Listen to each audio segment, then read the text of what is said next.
The Department of Energy investing $1.2 billion to vacuum greenhouse gases from the sky. Just a small portion of the $370 billion the Biden administration has spent for green energy initiatives. And joining us this morning to discuss is OpenTheBooks.com founder and CEO Adam Andrzejewski. Good morning to you, Adam. Is this for real? The government now trying to vacuum carbon dioxide from the atmosphere. How does this work? Who's getting money for this project? Well, it's called direct air capture, and it's pretty expensive. About 1% of all of the new climate change funding coming out of Congress is going into this disputed technology. It's new technology. They call it nascent technology. And it's going to two companies, Occidental Petroleum and a nonprofit called Battelle. They're going to build two new plants that are very expensive down in Texas and Louisiana. And in these two new plants, they say they're going to create 4,800 jobs.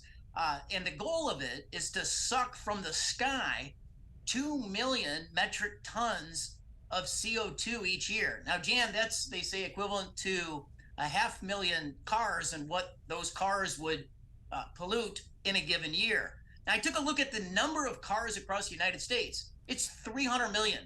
This would clean up, if super successful, only about 500,000 car emissions. Yeah, and wouldn't this also require a lot of energy and thus defeat the purpose of its intention?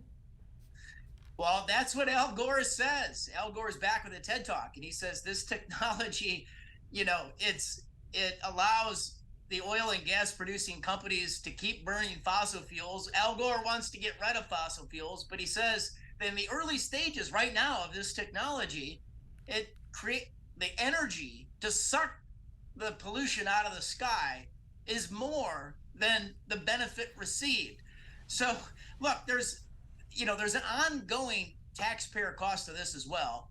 These two plants will cost about $500 million in tax credit subsidies, even if the technology works on an ongoing basis. So it's expensive to build and it's expensive to maintain on a go-forward basis. And Al Gore says it takes too much energy for the benefit. Defeats the whole purpose. Not to mention we're fighting inflation and we have this out of control federal deficit. So now we're going to shove billions, as you say, out the door on this untested technology. Why is this large funding coming out of the U.S. Energy Department and not, let's say, the EPA, the Environmental Protection Agency? So look, I think it's expanding mission creep, in a fight between the agencies for power with the EPA and the Department of Energy. And the EPA, the growth of it is on steroids. Here's a number of points from our recent EPA oversight report. Number one, there's exploding headcounts over at the EPA. In the Trump years, there was less than 14,000 employees, and soon they'll be pushing 20,000 employees at the EPA, and they are highly compensated, with the average EPA bureaucrat on cash compensation alone making $125,000. You've got the EPA with a massive department of lawyers, 1,000 of them, ranked against the largest law firms in the country. The EPA would rank 34th largest in terms of lawyers. They have a massive PR department with 222 public affairs officers. Just, Jan, over the course of the last 4 years, the EPA has spent $100 million on PR and spin. Yeah, one interesting thing I saw in your report was that the EPA has its own law enforcement arm. For what? Well, the EPA spends a lot of money on law enforcement. Most people don't realize the EPA actually has a criminal enforcement division within their regulatory agency. They also have a Homeland Security division. Between the two divisions last year, they spent $160 million. For example, they have 137 special agents over at the EPA.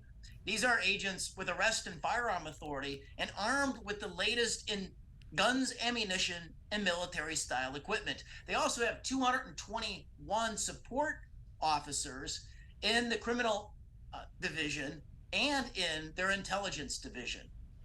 Founder and CEO of OpenTheBooks.com, Adam Andrzejewski. Thanks for joining us on this Friday. Have a great weekend, my friend.